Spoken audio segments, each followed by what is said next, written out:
Andrea Sandoval Tapia, muy buenos días. ¿Cómo te va? ¿Cómo estás? Muy bien, muy contenta hoy. Tenemos buen ¿Eso? clima. ¿Eh? Salió el sol y eso ya son buenas noticias por aquí. Aquí Aquí han ya, hacía estado los falta. calores verdaderamente muy fuertes. Y ayer, el domingo, empezó medio a ponerse nublado. Cayeron 3 gotas. Ya te imaginarás, se puso peor todo. Pero bueno, y eso que todavía estamos en invierno. Ujú. Sí, Cerrando el invierno. cerrando el invierno. Bueno, pues hoy pues te tengo que decir que no sé dónde dejé mis lentes. Está muy bueno. No sé dónde los dejé. Ay, sí, No no están puedo por ayudarte. aquí. Aquí están, mira. No, no, no, sí, cuando vísteme despacio que voy deprisa, ¿no? Decía Napoleón. Sí, así decía. Hay Nada un, más que en francés. hay un artículo que salió publicado en una, en una página de suscripción. Por desgracia, no es de acceso generalizado. Y pues entonces no hay manera de que te la hubiera mandado como me hubiera gustado para que la tuvieras ahí a la mano. Entonces está un poco largo, pero tiene así una serie de conceptos. Te voy a poner por aquí la página para que veas por dónde va el asunto. Dice, entre otras cosas, se trata de una crónica de un libro que salió publicado y que ya está a la venta. Dice, Oprah Winfrey, la superestrella de la televisión americana, no puede tener un globo cerca. Hace una década confesó que el ruido que hacen estas esferas hinchadas con aire cuando estallan le recuerda al de un disparo y que quizá en algún momento de su infancia o en una niñez pasada quedó conmocionada al oír un tiroteo. La aversión de Winfrey tiene nombre, se llama globofobia y es una de las muchas que han sido identificadas en los últimos tiempos. Algo parecido sucede con la coulorofobia, es decir, el miedo irracional a los payasos. Yo conozco a una gente que tiene eso, Ujú. el miedo a los payasos. Pero los terrores contemporáneos no se limitan a esos elementos presentes en cualquier cumpleaños infantil. Agárrese, dice. Le provocan repelús. Repelús es esto como en México decimos ñáñaras. Me dio ñáñaras, Ah, se me ok. puso el pelo chinito. Repelús, el algodón o las plumas, lo llaman bambacofobia y pteronofobia respectivamente. No soporte que le toquen, en tal caso estaríamos hablando de afefobia. Evita de forma consciente cualquier cosa que tenga agujeritos, sepa que eso Ujú. es tripofobia. Le dan asco las barbas, no lo dude, se llama pogonofobia. Hablar en público le hace temblar las canillas, claramente se trata de glosofobia. Aborrece las palabras largas, lo suyo es hipopotomonstrosepedaliofobia. Ay, güey. La noche no le confunde, sino que le aterra, padece nictofobia. Se le revuelven las tripas al subirse a un tren, repita conmigo, siderodromofobia. Le martiriza la posibilidad de echar la pota, emetofobia. Regalaría a su propia hija con tal de que apartasen de su vida a ese bol con cacahuates, araquibuitirofobia. Teme ahogarse, pnigofobia, no sé cómo se pronuncia la P y la N juntas, pnigofobia. Fin, fin, fin. Envejecer, gerascofobia. Ser enterrado vivo, Mm. tafofobia. Y en este plan, ¿qué diría Umbral, el actor? Nuestra sociedad ha llegado a la conclusión de que cualquier cosa provoca angustia, repulsión, alarma. Pareciera que la existencia en sí misma infunde miedo como si cada día que amanece representase una amenaza.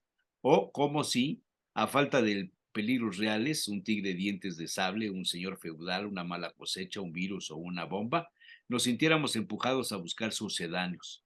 Solo así se explica que acciones triviales como asearse, escuchar un trueno, olfatear una loncha de queso estén siendo patologizadas a pie de calle en pleno siglo XXI. Cada vez somos más tiquismiquis en muchos aspectos de la vida cotidiana. Nuestros umbrales de sensibilidad, tolerancia, aceptación y comodidad están rebajándose. A medida que crece nuestro confort, espacio de dominio personal, seguridad y limpieza, nos hacemos más delicados, quisquillosos, exigentes y ofensibles, confirma Marino Pérez Álvarez, psicólogo clínico y miembro de la Academia de Psicología de España, cuando se le pregunta si ahora somos más quejicas que hace décadas o si tal aseveración no es más que un manoseado cliché. Pérez Álvarez confirmaba hace unas semanas en estas mismas páginas a propósito del auge de la psicoterapia y de cómo ésta ha pasado de tabú a tendencia, que hoy vemos problemas psicológicos que generaciones anteriores asumían como normales.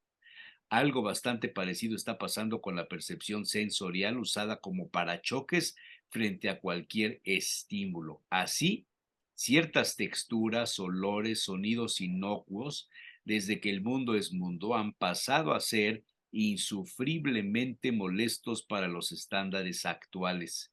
Incluso algunas palabras o números están provocándole urticaria a la gente con la piel más fina. Algo que, si se ve con perspectiva, va mucho más allá de una cuestión de gustos o de tolerancia. Este grado de tiquismiquis alcanza el plano moral, donde cada vez también hay más cosas que ofenden y gente que se siente ofendida por cualquier cosa que no sea de su cuerda, agrado u opinión. No en vano se habla de generación ofendida, abanderada por jaurías de inquisidores y troles furiosos, dice el señor Pérez Álvarez, quien acaba de publicar El individuo flotante, un ensayo sobre el impacto de las redes sociales en la salud mental, en el que precisamente se hace eco de dos de estos malestares de nuevo cuño relacionados con la tecnología. Se llaman nomofobia, que es el miedo a estar sin teléfono móvil, y el famoso FOMO, miedo a perderse algo por carecer de conexión a Internet, por sus siglas en inglés. No tengo señal, no puedo conectarme, no tengo red, se Ujú. me acabaron los datos y la gente se vuelve loca. Impresionante. El ser humano tiende a poner un nombre a todo aquello a lo que teme. El miedo es algo constitutivo en cualquier animal con sistema nervioso y con sentidos, y además un mecanismo adaptativo muy útil, dice Carlos Javier González Serrano, profesor de filosofía y rostro visible de la divulgación sobre pensamiento gracias a sus colaboraciones en televisión española y en Radio Nacional de España. Ahora bien, el miedo también nos arrincona y, lo más grave y preocupante, nos hace decantarnos por una opción de vida u otra rápidamente sin pensar en las consecuencias. Y remacha Álvarez, el sufijo fobia, añadido a lo que nos resulta inconfortable o incómodo, viene a dar gravedad y sonoridad a cosas que simplemente nos gustan menos que otras. Es una forma petulante de dar importancia a nuestra delicadeza cursi y cookie. Más adelante, dice, en Estados Unidos más de un 70% de la población afirma tener algo de miedo irracional. Cuando comenzaron a investigar para ese libro, no se consideró que tuvieran alguna fobia en particular, aparte quizá del temor del mismo pues, autor a ruborizarse y a tener un miedo a volar. Pero cuando se terminó de escribir ese texto, se convenció el autor de que tenía casi todas las fobias. Hay horrores que basta con imaginarlos para sentirlos. Y según este manual de diagnóstico y estadístico de los trastornos pues mentales, que es uno de los documentos que presentan en la Asociación de Psiquiatría de los Estados Unidos y que se publicó en el año de 2013, para que un miedo sea diagnosticado como fobia, tiene que ser excesivo, irracional y haberse prolongado como mínimo 6 meses. ¿Cómo ves, caray? las fobias a no tener internet, a no poder estar sin el teléfono, el miedo a los payasos que se volvió generalizado hace algunos años cuando el libro a aquel que se llamaba It de Stephen King. Ujú. En su último libro, Marino Álvarez alerta del exceso de subjetividad de nuestro tiempo. A su juicio, dicho exceso acaba por producir inflación de uno mismo. La reflexión y la autoconciencia llegan a ser patógenas cuando ya no están sirviendo para clarificar y tomar decisiones, sino para enredar a uno en un bucle neurótico, dice el padre de la noción de individuo flotante. Y de las filias, dice, de eso hablamos otro día. Atlas de las fobias y las manías de Kate Summerscale, publicado por Blackie Books, también ya está a la venta, lo mismo que el de el autor este que te digo, Álvarez. Miedo y asco a la vida. Esta es una sociedad todofóbica. ¿Qué onda con esto? ¿Qué te hace pensar? Ay, muchísimas cosas. En algunas estoy profundamente en desacuerdo, pero a ver, vamos por partes. A mí me parece que hay un poco del autor de su propia fobia a los tiquis, o como les decía. Hay Tiquismiquis. Es una tiquismiquis, palabra que hay se usa mucho en España. Tiquismiquis. tiquismiquis que me suena como lo que se le dice, al menos por las redes en México, lo que he observado a la generación de cristal, ¿no? Ajá. Me suena que por ahí va como que el término.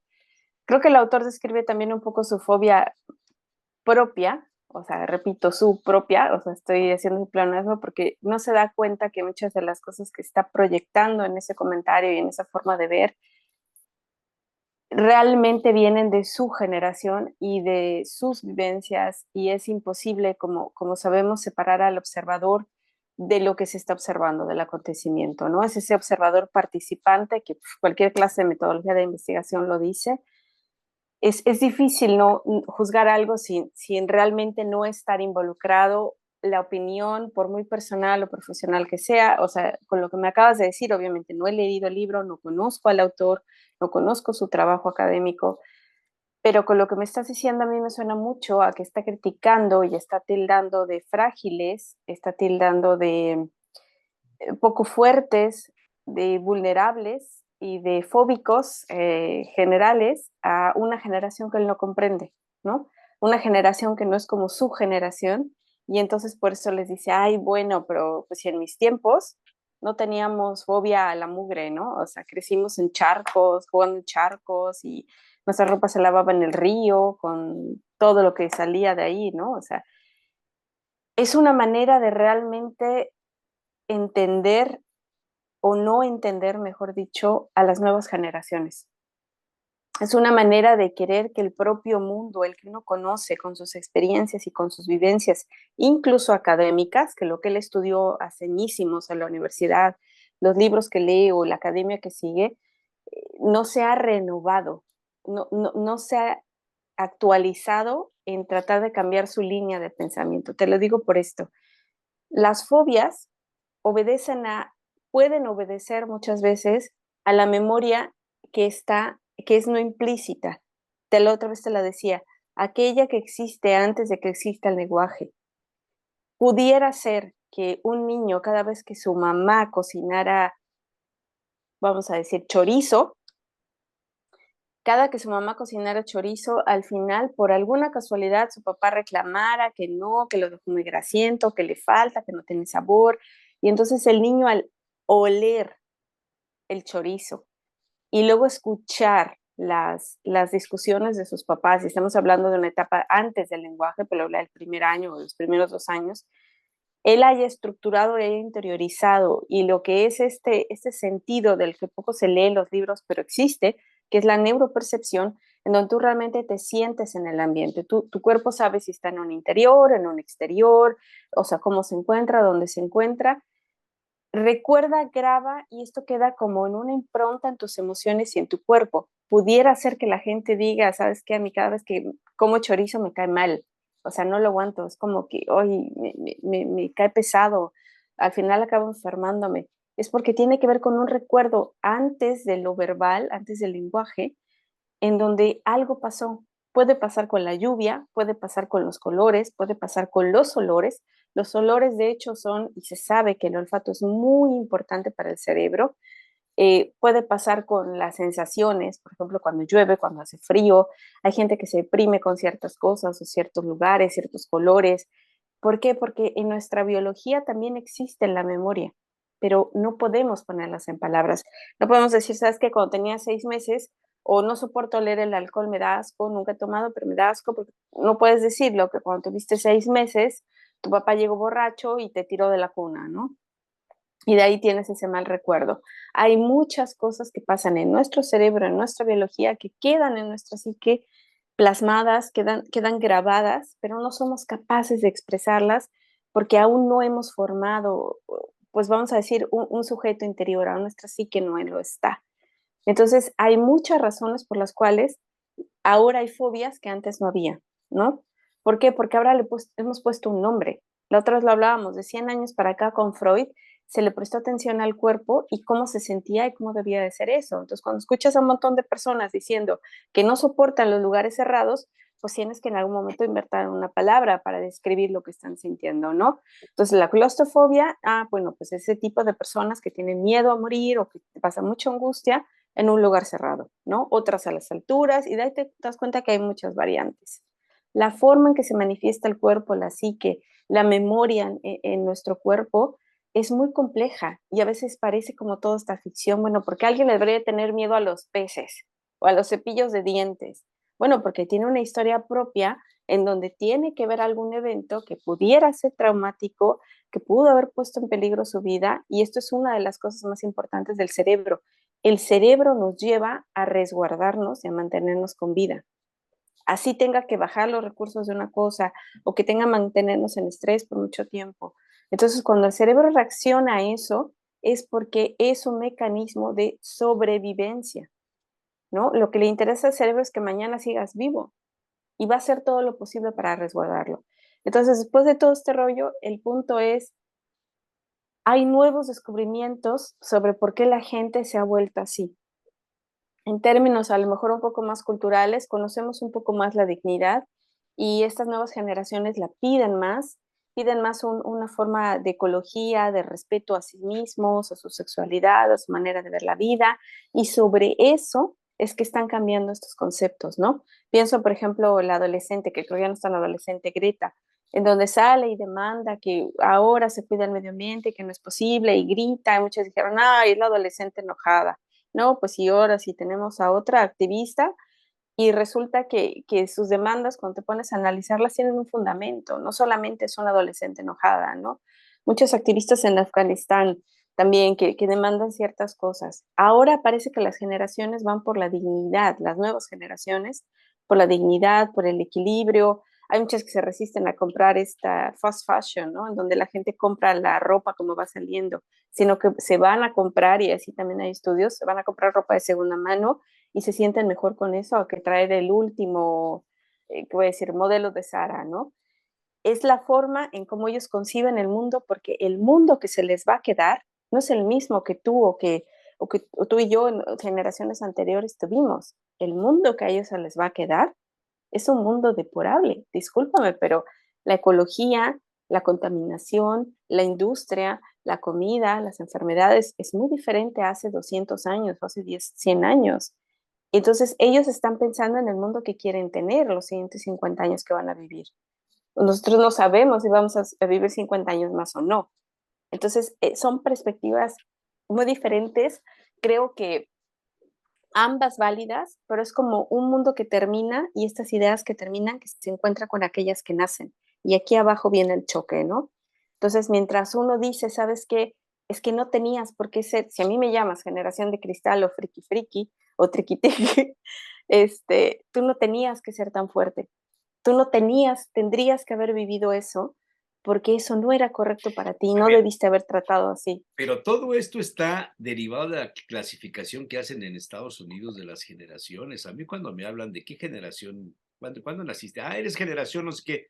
Digo, ¿por qué me encapsulan? ¿Por qué me etiquetan en una generación conforme a determinados cánones que no corresponden a mi vida personal, sino a un estudio que hizo un señor que para obtener el título de doctor en X ciencias en los Estados Unidos se dedicó a estudiar a la generación derivada o que nació alrededor de la Guerra Fría después de la Ujú. Segunda Guerra Mundial, o Baby a los que boomers. nacieron cuando se inventó el Internet o qué sé yo.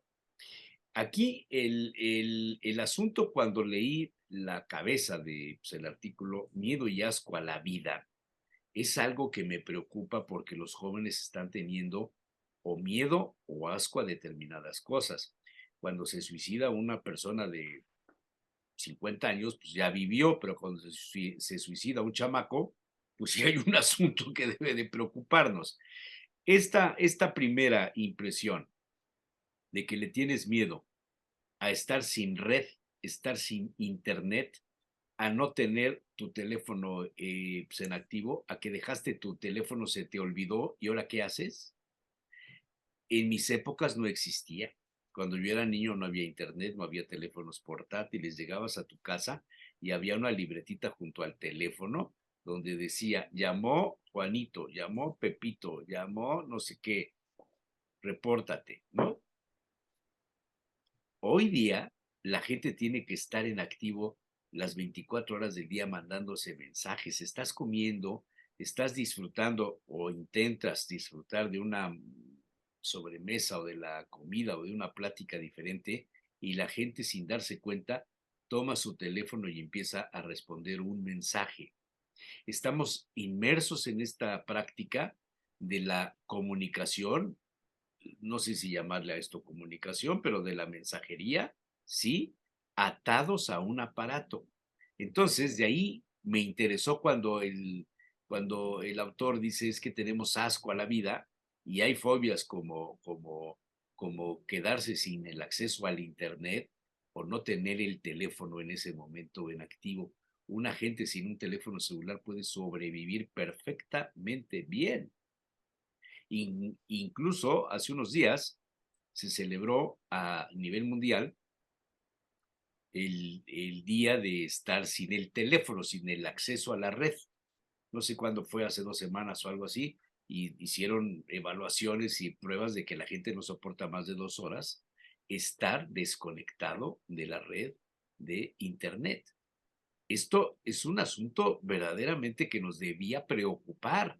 Hemos perdido la capacidad de disfrutar de los demás, de disfrutar del espacio, de disfrutar de una puesta de sol, de disfrutar de la presencia de los demás, del paso de un pájaro, del color de una flor, del olor, de la emoción que te provoca ver algo, si no tienes el teléfono a la mano. ¿No te parece que por ahí va el asunto?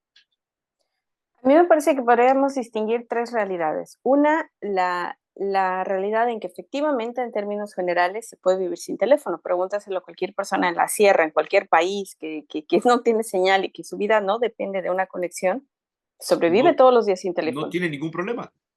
En términos generales, sí, sí es posible. En esos términos generales, bueno, pues sí es preocupante que se dependa de la tecnología. En términos de desarrollo, de países de desarrollo, aquí para mí sería muy preocupante para mí salir sin teléfono. Y te lo voy a poner en términos generales. ¿Por qué? Porque tengo el Twint, que es algo que no existe en México, pero yo mando un mensaje a un teléfono y pago. Escaneo un código y pago. Entonces, si me olvido de mi teléfono y de casualidad me olvido de la cartera, no tengo dinero. Pero si me llevé mi teléfono, resulta que en mi teléfono tengo mi pase del tren o tengo en algún momento mis documentos virtuales, puedo pagar, tengo acceso obviamente pues a todo lo que es las conexiones, hablamos desde llamar por teléfono, el email, el WhatsApp, el Telegram y todas las demás funciones. Entonces, olvidar mi teléfono en un momento en el que a lo mejor el que checa el boleto del tren, que obviamente solo es electrónico, llega y yo no tengo mi teléfono, para mí significa una multa. ¿Por qué? Porque pues no le puedo comprobar que sí compré mi ticket, porque el ticket es virtual, ¿no? Entonces, en términos de eso, sí, sí es posible. Si en algún momento alguien me dice, ya te lo mandé a tu teléfono, descárgalo como PDF y mira y no sé qué, y yo digo, ups, se me olvidó mi teléfono. Para Claro, una vida claro, pero práctica estás y mientras usando el teléfono como una herramienta de pago. El teléfono está te pago supliendo tu cartera, tu tarjeta de crédito y o tu mi tarjeta acceso de y mi débito. conexión, Sí, claro. correcto. O sea, esos son términos de desarrollo. En países con menos desarrollo, claro, se ve el Internet como a lo mejor algo más básico. Híjole, es que mi hijo tiene que hacer una tarea y si se puede conectar a Internet, pues va a encontrar todo más rápido y no tiene que ir a la biblioteca del pueblo, que pues no tiene nada.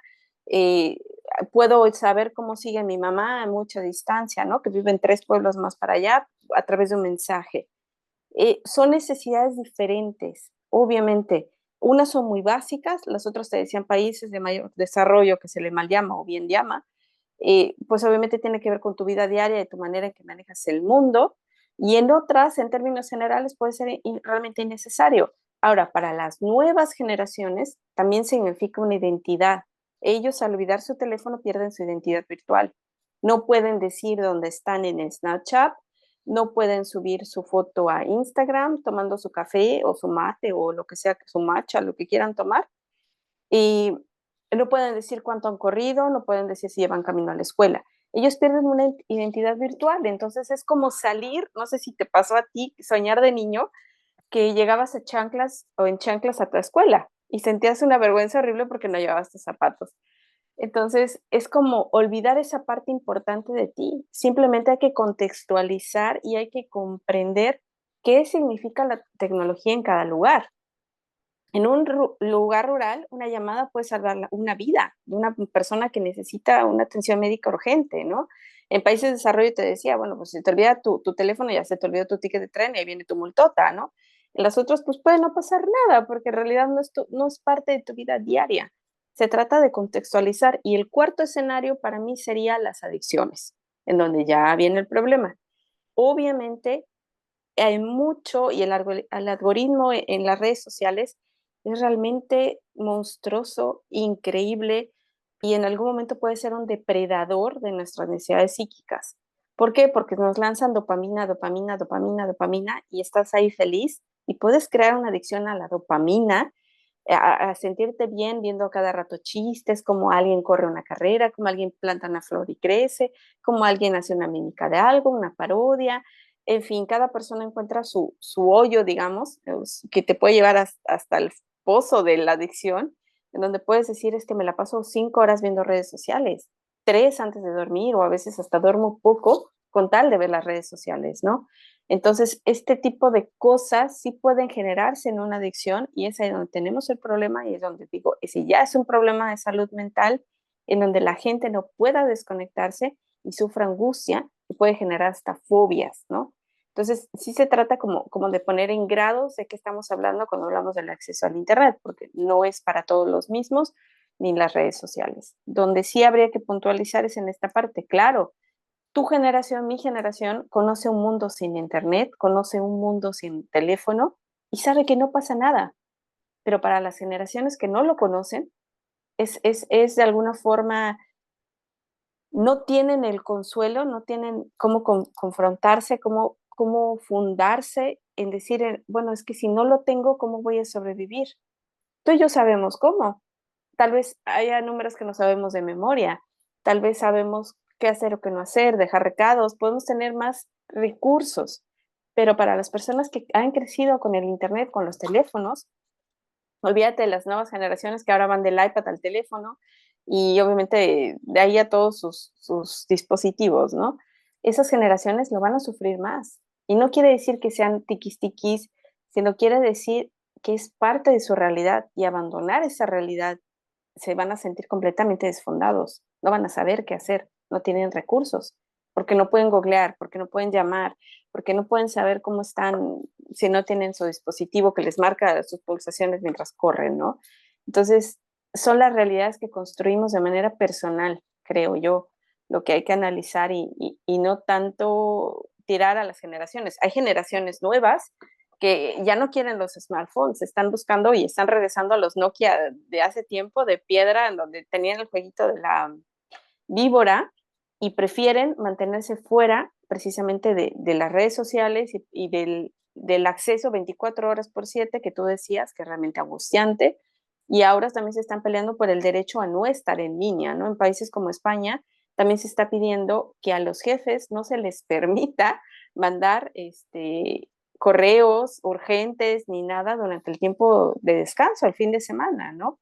Entonces, ahora se va a pelear por ese derecho al offline, ¿no? A estar fuera del acceso y sobre eso construir una vida como la de antes, vamos a decirlo así.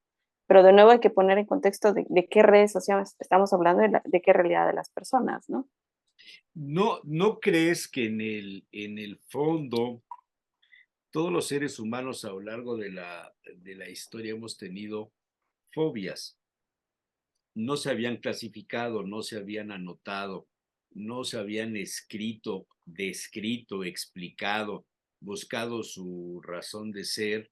Y también, entre más fobias hay, más trabajo hay para los psicólogos o los psiquiatras o los psicoanalistas que se dedican a ayudar a la gente a superar estas fobias, la fobia a los pájaros, la fobia a no salir solo por la calle, a desconfiar de todo el mundo, estos temores que a todos nos han pasado, como el hablar en público, como el leer en voz alta, como el pararte frente a un escenario, la posibilidad de hacer el ridículo. Y todo esto tiene que ver con la autoconfianza. Si nos vamos a fondo, la gente que no soporta un pedacito de cebolla en la sopa de fideo tiene una fobia contra la cebolla. Si hay una persona que no soporta que la yema del huevo esté cruda y no se come el huevo y le da asco, hay una fobia contra el huevo. Una persona que no tolera los frijoles negros. Conozco personas que no toleran los frijoles negros. Tienen que ser bayos, tienen que ser de otro color, porque los negros es de nacos. Alguien que no tolera a los nacos, a la gente pobre o a la La gente mal cofobia. vestida o a la gente que huele, a la gente Ujú, menesterosa. ¿Qué onda? ujú. Entonces todos tenemos fobias. Por eso el artículo me interesó cuando dice, vivimos en una sociedad donde hay miedo y asco a la vida. Cuando antes veíamos la posibilidad de crecer, de acompañar a la gente en sus malestares, de asistir a la gente en sus carencias, de reforzar a la gente en su ausencia de carácter para hacer frente a una situación, ayudar al alumno, al compañero de banca que no sabe leer o que no puede leer en voz alta o que tartamudea o que se pone rojo o que le sudan las manos cuando coge la mano de una persona. Hay gente que padece esto. Yo creo, y voy a sonar creo que más pesimista de lo que esperabas, que miedo y asco por la vida ya lo hemos tenido. Creo que todas las historias, si vemos en un poco como la antropología, creo que el hombre ha sentido miedo y asco por la vida bajo muchas circunstancias, ¿no? O sea, cuando se le pone que a lo mejor el miedo y asco eran los extranjeros que venían a conquistar, bueno, pues era ese miedo y asco por todo aquel que no hablara tu idioma, ¿no? Que era el que no tuviera la misma religión. Ah, bueno, pues entonces ahora vamos por el miedo y asco por el que no tiene la misma religión. No, ahora vamos las clases sociales. Ah, bueno, entonces la realeza y los plebeyos, ¿no? Ahora vamos por los leprosos. No, pues ahora vamos por estos. Yo creo que miedo y asco ha habido desde que existe el hombre, ¿no? Probablemente miedo lo compartimos con los animales, el asco podría pensarlo, pero miedo y asco es parte de lo que somos. Ahora le hemos puesto nombre a muchas cosas, como muy bien dices, y ahora tenemos una clasificación enorme, ¿no? Ajá, En el porque DSM-5 o 6 o forma 7, parte de la posibilidad de especificación. justificar por qué hay tantas carreras, por qué hay gente que se dedica a estudiar esto y lo otro, cuántas becas para estudiar las maestrías o los diplomados o lo que tú quieras salen de dinero público, dinero privado, cuyo Ujú. resultado práctico no aporta nada. Depende, si fuera Depende, un pero en términos patito puede ser, generales, pero hay muy en buenos términos premios. generales, fíjate bien, el caso mexicano, CONACYT, Ujú. creo que hay una cantidad de becas que no tendrían razón de ser, ¿eh? Depende de dónde. Hay lugares en donde y universidades que realmente aprovechan y de ahí salen muy, muy buenas tesis. No es por presumir, pero en la Facultad de Filosofía de la UAP salen muy buenas tesis y realmente ayudan en muchas cosas a problemas sociales o lo típico que siempre la gente espera, cosas médicas, innovaciones, ¿no? Entonces, realmente depende de dónde se aplica. Claro que el CONACYT se presta para mucha corrupción, ya lo decía el presidente y por eso empezó a recortar algunos recursos, pero en términos generales, la academia y la investigación, depende de dónde, sirve de mucho, ¿no? Entonces, te quería responder algo que decías de por qué la gente puede ser que no le guste el huevo estrellado o los frijoles negros o esto o lo otro. Una de las cosas que sabemos gracias a la epigenética, que es precisamente esa genética que estudia el por qué tienes tú los ojos azules o por qué tú los tienes cafés, pero por qué a ti te ha generado a lo mejor esa conducta, por qué tienes ese temperamento, por qué tienes esos tramos, por qué tienes esas enfermedades. Y se ha dado cuenta que la epigenética alcanza a 3 generaciones. Es decir, las cosas que a mí me pueden molestar, que me pueden enfermar, que pueden estar mal en mi cuerpo y en mi manera de reaccionar al mundo, obedecen a 3 generaciones atrás, ¿no? O sea, puede ser algo que le pasó a mi madre, a mi abuela, o a mi padre, a mi abuelo, ¿no? Entonces, si mi abuelo pasó una época de mucha hambruna, y esto se sabe a partir de lo, se me olvidó el nombre, de lo de Alemania, se me olvidó el nombre por completo, del holocausto en Ajá. Alemania, Ujú, ujú. se sabe que esa generación sobrevivió y a lo mejor vivió lo que tenía que vivir, ¿no? Murió de ciertas enfermedades, pero sus nietos estaban más enfermos que sus abuelos. A pesar de no haber pasado nunca por algo tan espantoso como el holocausto, los nietos tenían muchísimas enfermedades, hígado, riñón, tenían muchas fobias, empezaron a tener trastornos mentales, trastornos de conducta. ¿Qué fue lo que les pasó? Pero si esta generación está mejor que sus abuelos, ¿no? Pues un poco lo que se dice, lo que pregunta el autor. Bueno, pero si ahora, si a nosotros nos tocó la guerra, como es ustedes que no bien tienen guerra, sufren tanto y son tan frágiles mentalmente. Bueno, porque lo llevan en los genes, porque es parte de su historia, es parte de lo que desarrollaron, porque una generación va unida a la otra en la biología y se nos olvida mucho que lo que yo tomo como, lo que paso emocionalmente, mis carencias o mis abundancias, por decirlo así, las van a tener mis nietos. No, no es casualidad que a veces el nieto se parezca tanto al abuelo, es parte de una razón y una lógica epigenética. Entonces, cuando lo entendemos así, entiendes que lo que a ti y a mí nos pasa puede ser culpa de nuestra abuela, abuelo, y digo culpa porque también hay muchas cosas para agradecer, y no tiene tanto que ver con nosotros. A lo mejor tú dices, bueno, pues yo no recuerdo nada horrible con la cebolla, no recuerdo que en algún momento me he intoxicado, no soy alérgico, pero no la soporto. Puede ser una reacción genética, influenciada a través de la genética, porque a lo mejor en ese tiempo, qué sé yo, hubo un cólera que se extendió a través de las cebollas, ¿no? Entonces, una forma de proteger el cuerpo fue eso, creando una aberración, creando una fobia a ciertas cosas, ¿no? A lo mejor yo tengo claustrofobia, pero eso no quiere decir que a mí me haya pasado algo espantoso. A lo mejor a mi abuela, a mi abuelo, alguna vez la encerraron, ¿no? Y de ahí le quedó un miedo espantoso. Entonces, realmente cuando comprendes que lo que tú eres es una historia, un momento cultural, un momento biológico, pero también tienes un trasfondo genético, es más fácil de entender por qué estamos así. Por eso te decía, no me gusta la visión de decir, ahora las generaciones están así. Ajá, ¿cómo estaban sus abuelos? ¿Cómo estaban sus padres? Bueno, pues si esas generaciones están hoy así, ¿cómo estarán sus nietos, no? Imagínate lo que experimentaron las personas cuando se descubrió la energía eléctrica y hubo un foco en su casa.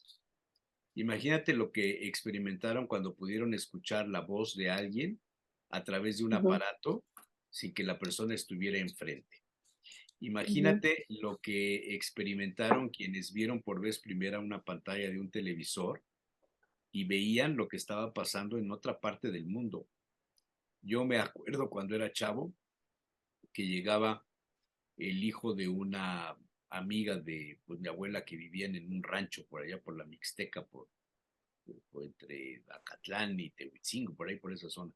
Y llegaba este chavo, quizá un año más grande que yo, 2 años más chico que yo, bueno, era más o menos. Y en su pueblo, donde él vivía, no había televisión en aquellas épocas, estoy hablando de 61, 62 por ahí, 63 quizá. No había televisión. La televisión no estaba en todas partes, la señal de televisión no llegaba a todas partes. Y entonces llegaba y me decía: "Pon la televisión", porque en su pueblo no había. Ujú, Y no me acuerdo si en ese día era el programa de Rin Tin Tin, o creo que de Rin Tin Tin. Y entonces yo jugaba, lo bromeaba porque le decía yo: "Voy a ponerte una cosa de un perro y unos policías". Y me decía: "No, yo quiero ver, a Viruta y Capulina, cómicos y canciones", se llamaba un programa que había en esas épocas. Quiero ver, o sea, él había visto un día, no sabía que la televisión tenía programas que estaban agendados, estaban programados, ¿no? Entonces ese día, creo que era viernes, a las 7 de la noche, tocaba Viruta y Capulina, ¿no? Tocaba Rin Tin Tin. Entonces yo me pasaba atrás del cinescopio ahí de la televisión y según yo le pegaba y le hacía y no sé qué, para que saliera la imagen de la televisión. Y el chavo se lo creía. claro. Evidentemente, cuando se dio cuenta me mandó a la fregada, ¿no? Pero, este, o sea, cuando no tienes la experiencia, tienes o curiosidad o miedo. Acuérdate de esa frase de la curiosidad mató al gato. Acuérdate de ese consejo que te dan cuando los niños son pequeñitos, no tengas, los contactos de energía eléctrica Ujú, libres, porque pueden meter el dedo, entonces hay un aparatito de plástico que lo pones para que el niño no pueda meter el dedo. Cosas de ese tipo como, hasta que no te quemas el dedo, no sientes el calor de la flama, no sabes que la flama quema. Mil yo, cosas que te van ujú, pasando y no necesariamente te generan fobias, pero, por ejemplo, cuando yo creo que a todos nos da curiosidad ver cómo vuela un pájaro, o nos ujú, asombramos o nos gusta el canto de un pájaro o el color de las plumas de un ave, ¿no? Cuando están en una jaula, alguna cosa que podemos verlas de cerca, que yo estoy en contra de que los pajaritos estén en una jaula, pero bueno, puedes verlos así, de lo contrario, pues están volando, pero hay gente que no soporta un pájaro, no ujú. soporta tener cerca un pájaro, o les da pavor ver una rata o un ratón Un perro. o un perro. Ujú. Yo tuve a una tía que una vez fuimos a Guadalajara en el tren, el Pullman famosa que salía de Uh, Buenavista, hace muchísimos años. Y el tren pues iba haciendo escala, se paraba y se paró en Celaya, no me acuerdo el nombre del pueblo, y ahí trabajaban una artesanía de carrizos. Con los carrizos hacían cosas, flautas, eh, y unas víboras. No sé si llegaste a ver pedacitos de carrizos con un clavo, les pintaban de colores y entonces el artesano salía con mm, la víbora así ujú, desde la cola, como eran ujú, pedacitos pequeños, pues se movía el carrizo, se movían los carrizos. Y yo quería ujú. uno y mi abuela me lo compra. Entonces yo llego al asiento ahí en el tren, ya cuando el tren arrancaba, yo en el asiento con mi víbora de carrizo, pues era un juguete. Y mi tía se desmayó del susto le daba pavor el tema de la víbora. Guau. Curioso, ¿no? Algo estaba en su biología, ¿no? Que le hacía que O cuando corriera. era niña, pues estamos hablando de una tía que nació en el siglo XIX. Cuando era niña, Claro, era más grande que mi abuela y era señorita, nunca conoció varón, es una historia de la familia muy bonita. Entonces le daba pavor la víbora. A lo mejor cuando era niña encontraron una víbora en el pueblo ahí, se espantó, ¿no? claro. Bueno, Hay pero eso, cosas, ¿eso es fobia o eso es derivado de la experiencia de la vida? no es por poner a psicoanalizar a tu tía, pero hay un caso muy similar en psicoanálisis, Ya se y murió es hace muchos años, mi tía. un poco Se murió, simbólico, fíjate, ¿no? la atropelló un vehículo saliendo de su casa. Uy, qué triste, Qué tristeza. qué triste. Hay casos de fobias clásicas que se han estudiado desde el psicoanálisis, porque pues fue Freud el que empezó a hacer eso, ¿no? Eh, y realmente obedece a algo simbólico, tiene que ver con la representación de algo, al final se dice que pues ese es un límite mental y entonces sustituye un poco como que la presencia paterna y bueno, es un poco complejo, pero sí creo que cada fobia tiene un sentido para la persona. A lo mejor para ella las serpientes tenían una connotación, porque también recordemos es esto, tenemos en el cerebro dos hemisferios, el derecho y el izquierdo. El derecho es todo lo simbólico, lo metafórico, todo eso que nos gusta con estas explicaciones un poco religiosas, ¿no? Ahí no está un lenguaje articulado y conciso y gramatical como en el izquierdo, sino están aquellas representaciones. Cuando vemos una obra de arte, una pintura o algo que sea como más simbólico, nos damos cuenta que el cerebro, el hemisferio derecho, es el que está interpretando, el que se conecta con las emociones. Entonces, el que nosotros sintamos miedo o asco pasa muy probablemente por el hemisferio derecho y el hemisferio derecho lo toma de manera simbólica. Esa simbología, lo que la serpiente significa, por ejemplo, para Carl Jung, una vez sueña que esa serpiente se está mordiendo la cola, ¿no? A sí misma, se da la vuelta en un círculo y se muerde la cola. Para él significa el ciclo de la sabiduría, ¿no? El cómo una cosa se encuentra con la otra. Para el budismo, por ejemplo, hay muchos monjes que pasan toda la vida practicando un círculo y tratando de encontrarse a ellos mismos y al final, vamos a decir, una de sus pruebas finales es hacer un círculo en la arena que no se toca a sí mismo, sino que se acerca a sí mismo, ¿no? Y representa ese yo. Entonces también existe esa parte en nosotros muy simbólica, muy mitológica, muy espiritual, que se conecta con estas cosas. Un perro puede ser un símbolo de algo, una serpiente puede ser un símbolo de algo. En algún momento una imagen, un color, puede representarnos algo al hemisferio derecho, que es aquel que no es racional, sino que es más Ok. intuitivo, que tiende a ser más emocional. A ver, ¿cómo me explicas la imagen de Cristo crucificado? Híjole, Hubo una ¿seguro quieres que te época, conteste? hubo una época en la que en la Iglesia Católica el principal ícono, la principal representación de la divinidad era el crucifijo. De hecho, son cristianos porque están crucificados, porque viene de la crucifixión, etcétera. Y hubo un momento en el que empezaron a ponderar el impacto del crucificado, del ser humano Ujú, crucificado, atormentado, ensangrentado, ujú, sufrido, doliente, la madre doliente, toda esta serie de cosas que ujú, ahora en Semana Santa las vivimos mucho, la Virgen de la Dolorosa, las tres caídas, la visita de las siete casas, el pésame, el lavado de los pies, todo esto que es la pasión de Jesús.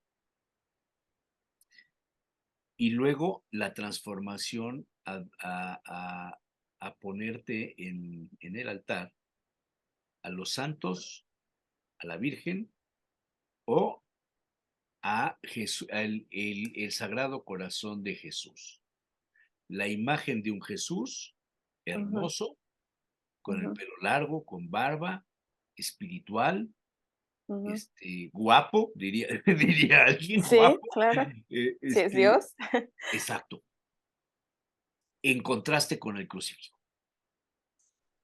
Híjole, no sé si, mira, a ver, entonces tengo que decir, no estoy en contra de la religión, yo misma fui mucho tiempo al catecismo, tengo bases católicas muy profundas, mi abuelita era ministra de la iglesia, daba comunión a los enfermos, o sea, el crucifijo Recogía las es, limosnas y gracias a eso, no, eso no, financiamos. eso no. Me consta que daba comunión a los enfermos, yo iba con ella a las casas. Eh, ella era eso, no, esa parte no. Eh, Tiene que ver con la culpa y la vergüenza, para ahorrarnos palabras. Cuando tú miras a Jesús crucificado, la primera cosa que tú sientes es vergüenza y culpa. porque aparte te lo dicen Ah, textualmente en el catecismo, Él murió por tus pecados. O sea, Él no tuvo pecados como tal, murió por tus pecados o y sea, tú para eres que el tú culpable de que pudieras, haya muerto. claro, esa culpa y esa vergüenza en términos psicológicos, y ahí me voy para la otra parte, no quiero decir que estoy difamando o algo, o blasfemando, en términos psicológicos, la culpa y la vergüenza distorsiona la percepción que tienes de ti mismo y siempre va a ir en contra de tu autoestima.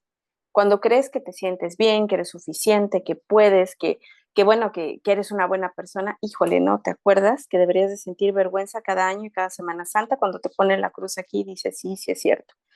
En tiempos anteriores, hoy es moderno y es bonito porque solo es una cruz de ceniza.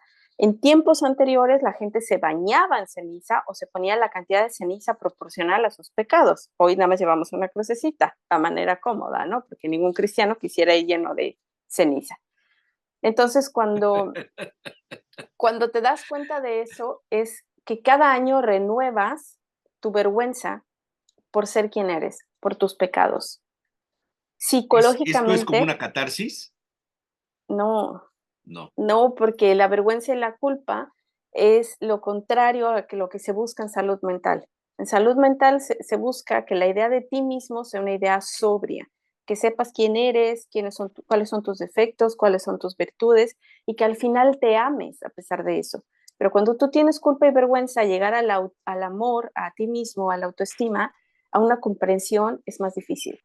Entonces, por eso es que muchas personas que se están buscando y entran en crisis y eso a veces se van por más términos del budismo, de la espiritualidad, se reconectan a través del veganismo, qué sé yo, porque la culpa y la vergüenza que propone la Iglesia Católica, y voy a ser todavía más fuerte, voy a decir, en América, es muy diferente a la que propone en Europa. Claro, por supuesto.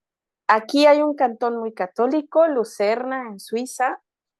Realmente sus imágenes no son así de dolientes, su iglesia no es así.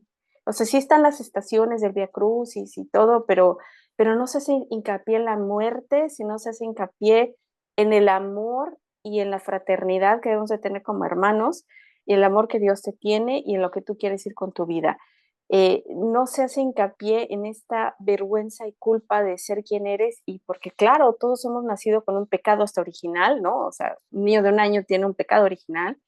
Entonces, cuando se cría a través de esto, se forma una cultura a través de la culpa y la vergüenza, es difícil el amor propio. Eso es lo único que quiero decir, ¿no?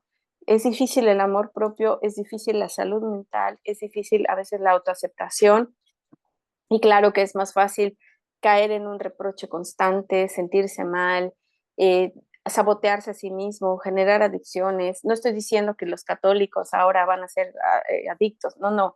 Estoy diciendo que a veces puede ser un detonante para una persona que tiene ciertas tendencias a algo, si todavía le agregas esa culpa, ¿no? Y esa vergüenza, y si aparte en su familia, pues tiene un poco de abandono, de rechazo, de maltrato, bueno, pues ya hiciste la combinación perfecta para que esa persona no se ame a sí misma y tenga que pasar un viacrucis psicológico, digamos, hasta que se encuentra a sí misma y decide amarse, si es que es posible, ¿no? Y entonces convertimos la salud mental en términos de salvación, ¿no? Si alguien logra llegar a terapia y encuentra un buen terapeuta y lo logra después de qué sé yo cuántos pasos, pues bueno, va a ser una buena persona. Pero si de inicio ponemos todas estas condiciones en contra de su propio salud mental y de su amor propio, le va a ser más difícil salir, ¿no? Yo no he visto, al menos te lo pongo en términos así, yo no he visto que una persona aquí se confiese. Al menos por el catolicismo de aquí, la confesión no es algo que se utiliza. En la iglesia de Lucerna, que es lo más cercano que yo tengo católico, es que te sientas, hay una virgen color negro y haces un acto de contrición, que así se conoce, ¿no? Tú dices, bueno, pues sí, yo fallé aquí, el otro, lo siento, voy a cambiarlo así, voy a inventarlo así. Pues muchas gracias, Virgencita, gracias por tu perdón y tu amor, con permiso, ¿no? Pero no existe esta penitencia, ¿no? Porque aparte es algo que se ha limitado mucho a la Semana Santa, la penitencia, la gente que se lastima.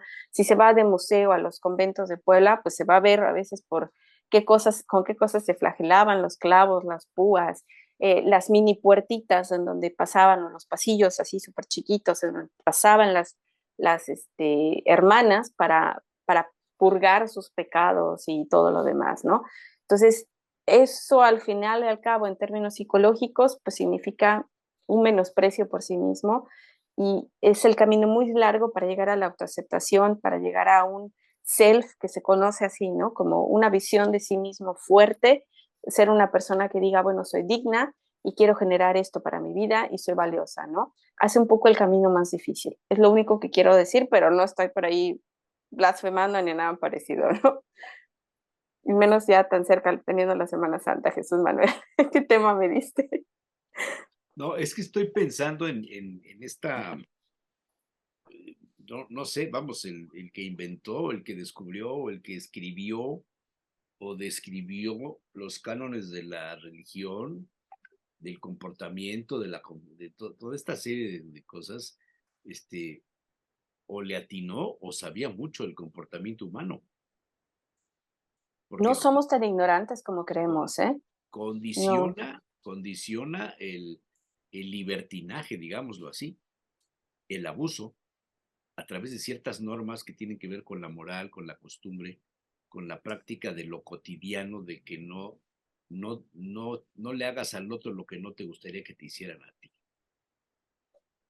Normalmente son cosas populares, o sea, si lo ves un poco en la historia, son más populares porque el clérigo y digamos, bueno, la nobleza y todos aquellos que estaban cerca de los papas o de cualquier líder religioso tenía ciertos privilegios, ¿no? En donde podía incluso, si le molestaba, hablemos de Enrique VIII, disociarse o divorciarse de la Iglesia Católica y formar su propia iglesia, ¿no?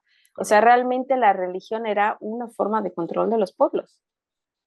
Entonces, no así de la clase, vamos a decir, alta o del, pues sí, la realeza o los principiados o los feudalismos o hablarse ahora de la política, ¿no?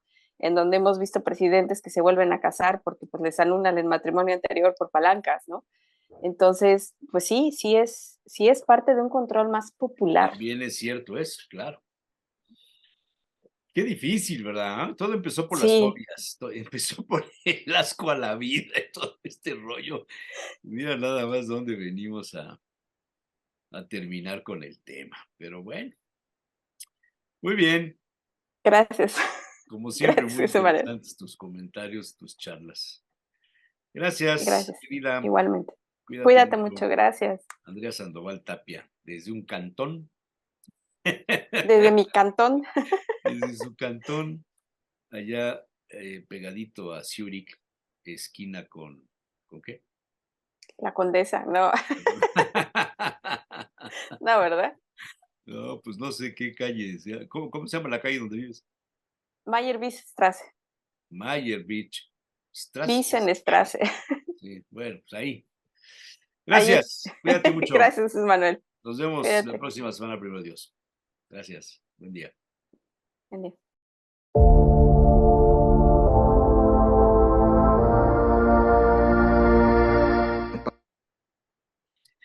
Don Luis Balanqué Bautista, muchas gracias por estar con nosotros, muy amable por tu participación, como siempre un lujo contar con tus sabios Ándale. consejos, puntos de vista, opiniones, etcétera, eh, etcétera, etcétera, etcétera. Hombre, te agradezco esas palabras. Lo ¿Qué te mejor de tomas? todo es el último, etcétera, que es muy Sí, amplio. sí. Te tengo una cosa, A ver, a ver si cuéntame. te gusta, a ver si te interesa. Ismael Serrano es hijo de Rodolfo Serrano, que tú Ujú, seguramente has oído hablar sí, de Rodolfo, sobre sí, todo en este programa. Bueno, sí. fíjate que fue su cumpleaños y le hicieron una entrevista en La Razón a Ismael Serrano y dice, en la entrevista, dice, el problema de las redes es que educan en la descontextualización. El cantautor lleva ya 25 años guitarra al hombro, acercando a cada rincón del mundo reflexiones en forma de canción. Ahora saca nuevo disco, sobrevolando nuevas historias, nuevas experiencias. Te obliga a echar la vista atrás, a hacer repaso de lo vivido, y me doy cuenta de que he sido muy afortunado porque después de 25 años sigo aquí, preparando un disco con todo agotado en los 5 días del cierre de gira en Madrid por el Teatro Lara, hace poco en Barcelona, agotado también.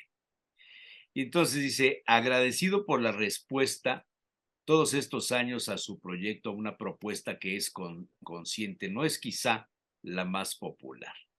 La canción de autor no es, digamos, la más radiada.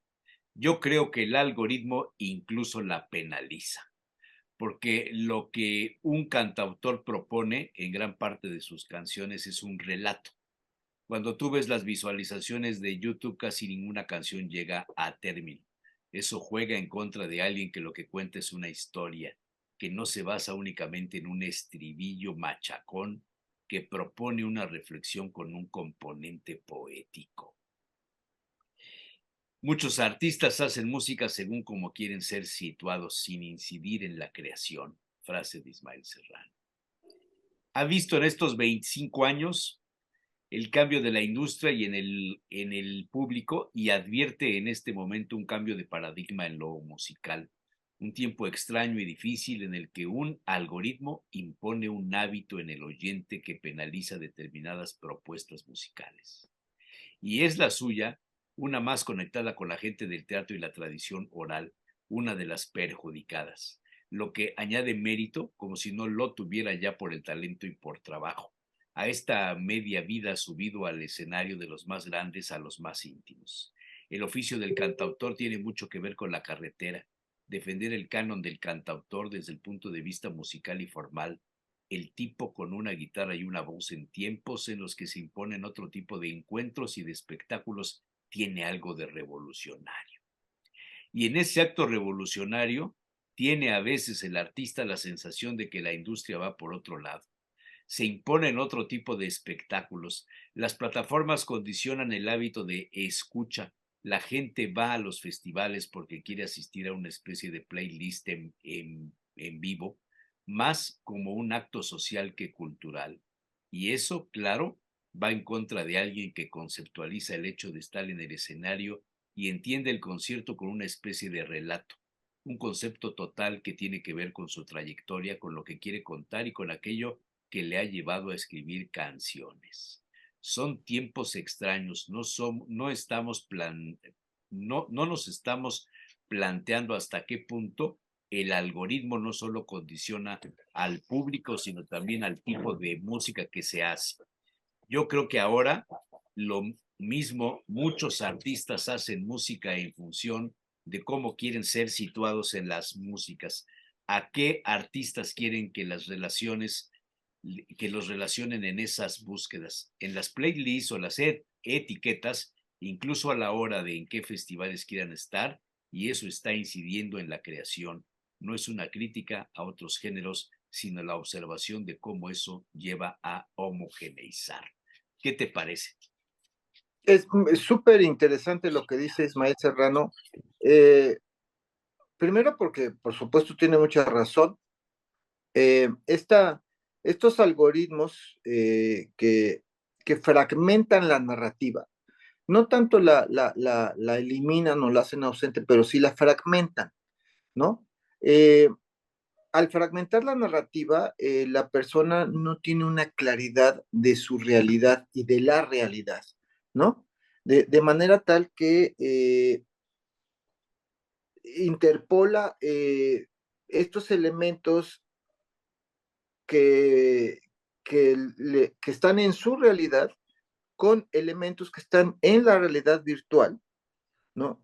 Y empieza a a interpretar la realidad y a interpretarse a sí mismo en esa realidad de maneras extrañas. Y eso es lo que nos ha llevado mucho a la superficialidad, a la banalidad, al ser personas reactivas, a estar en la inmediatez solamente, ¿no? Porque la inmediatez también es una consecuencia de esa descontextualización, de esa fragmentación de la narrativa, ¿no? Eh, el público de ahora difícilmente accede a música como la de Ismael Serrano, como la de Fran Fernández, como cantautores básicamente, ¿no? Que tienen eso que decía Pablo Milanés, la canción que compromete su pensar, ¿no? Que no va buscando estar en el top de las 20 más Ajá, escuchadas en las estaciones, de y que, las 40 más famosas, ¿cómo se llama la sí, estación? y que cuentan una historia con una visión crítica, pero sobre todo con poesía, que básicamente eso es lo importante, que es poesía. O sea, la poesía es el lenguaje simbólico hablado y escrito a ese gran nivel que dice Ernest Cassirer, que el nivel simbólico es la manifestación plena del espíritu humano.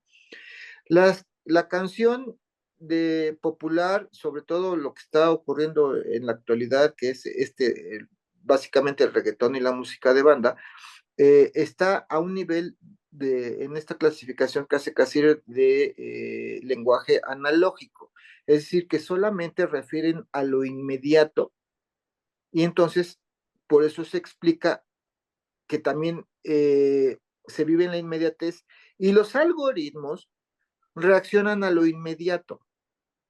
¿Sí? Los algoritmos te dan lo inmediato, lo que estás buscando, a lo que se le pone like, a la reacción que se tiene en el mundo virtual, el algoritmo inmediatamente responde y modifica las historias, los muros de Facebook, etcétera, ¿no? Escondiendo esta obra musical profunda, simbólica, como la de Ismael Serrano, ¿no? Entonces, el público de hoy ya no tiene acceso a eso por sus mismas reacciones. O sea, el Sí. público mismo está poniendo esa barrera modificada, embalada por el algoritmo, ¿no? Hace tiempo tuve una plática con gente experta en SEO, lo que le llaman SEO ahora.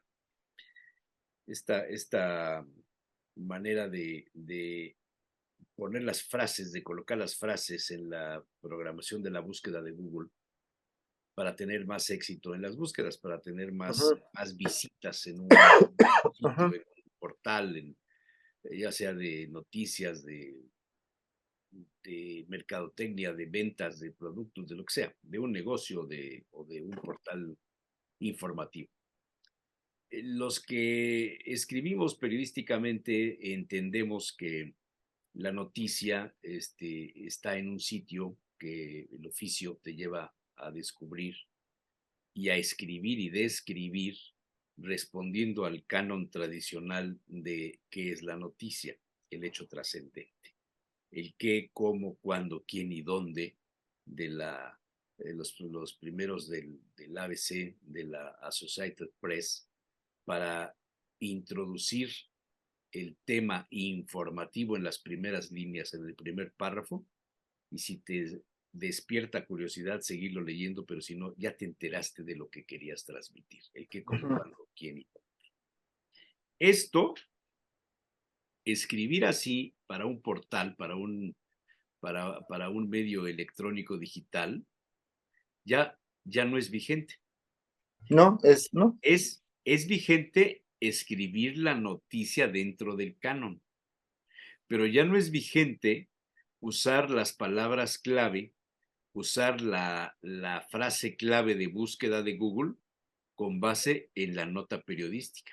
Ahí es donde entran los especialistas y hay una especialización de SEO que se le llama así, SEO, el SEO, el manager SEO, que es el que mete las frases que puedan estar en la búsqueda de Google, porque el algoritmo te va llevando a ese tema.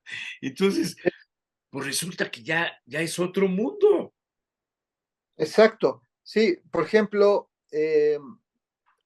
este sábado pasado murió Ignacio López Tarso, Sí, ¿sí? Este gran actor mexicano y uno de los más grandes actores del mundo. Y si tú buscas en Google o quieres saber más sobre la filmografía, su vida como actor, tal, te aparece Macario. O sea, siempre, ese SEO, siempre es te aparece la sí, palabra Macario, sí, ¿no? O sea, sí. eso de alguna manera reduce la vida del gran actor que fue Ignacio López Tarso a una película, a Macario. ¿no? Entonces, los que no conozcan a Ignacio López Tarso, solamente cuando busquen en Google, les va a aparecer Macario. Como si hubiera, como decir, nada más hizo una película y ya por eso ya están llorado, ya están tan admirado, ¿no? Esa es la descontextualización a la que refiere Ismael Rodríguez, Ismael Serrano, ¿no? Ismael Rodríguez, estaba yo pensando en el director de cine, Ismael Serrano, ¿no? Eh, que, que si no conoces, como en este caso, si no conoces la trayectoria de los jóvenes, pues no conocieron la trayectoria de Ignacio López Tarso, tenía 98 años, ¿no? Y se ponen a buscar quién era ese señor, pues le va a parecer que nada más actuó en una película, ¿no? En Macario, que es una película que se está volviendo de culto, ¿no? Pero su obra como actor es muchísimo más vasta de lo que nos da el algoritmo de Google, ¿no? Correcto. ¿No? Y no, en la búsqueda no menciona que su formación hasta su última actuación, que fue a los 90 y tantos años, fue en teatro, ¿no? Él fue un gran actor de teatro, ¿no? Y eso no aparece en la búsqueda de Google. No, no aparece. No aparece las obras que hizo, no aparece, o sea, después de Macario, las telenovelas, ¿no? Pero hizo grandes películas, grandes obras de teatro, ¿no? Él marcó un hito en la historia del teatro en México, ¿no?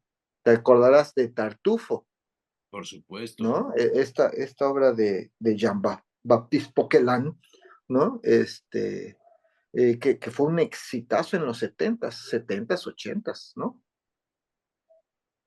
Sí. ¿No? Te voy a, Entonces, voy a es poner, esto que te dice el CEO sobre la búsqueda en Google es cierto, ¿no?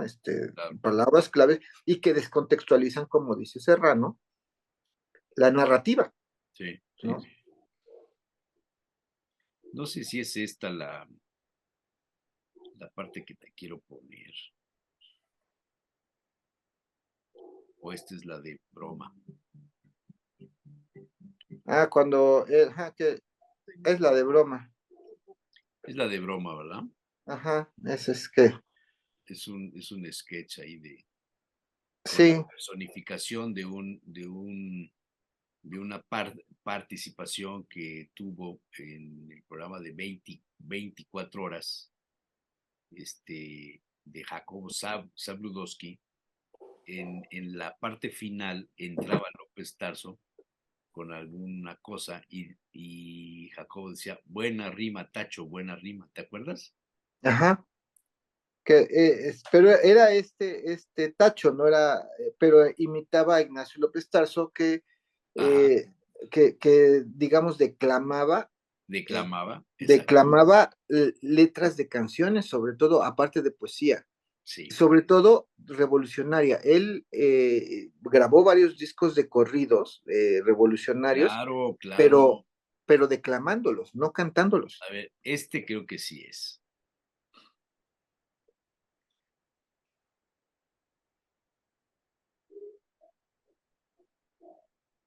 Y fíjate que eso todavía lo hizo, eso de declamar historias de la revolución. eh, lo hizo todavía hasta recientemente, hasta como a los 96 años. Maravillas. Ahí está. Cantando maravillas. De noche cruzó la mar. Llegó de Cuba la linda. Llegó de Cuba la linda y nadie lo fue a esperar. Se fue pues por el mal gobierno que lo quería asesinar. Esa tierra feliz, Valentina, Valentina. Primero fue maderista en guerra con el rural. ¡Que vivan Pancho Madero y don Aquiles Cerdán! Madero murió a balazos. ¡Ah! la cosa se puso mal. Catarino Maravillas con Zapata fue a pelear. Qué verde estaba el ejido que con sus manos sembró, verdes cañas, cañas altas que hasta el cielo levantó. Zapata murió a balazos. La cosa se puso mal. Pero quedaba Carranza, y con Carranza fue a dar. Montaña azul del domingo, lunes salobre del mar. Combate que empieza en martes para en viernes acabar. Blanco sábado en sosiego, sin pólvora al despertar. Carranza murió a balazos.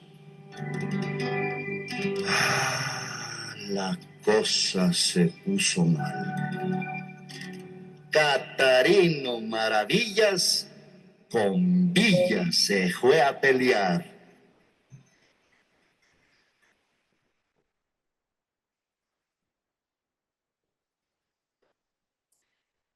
La entonación, el tono de voz, Bueno, sí, la, buenísimo, ¿eh?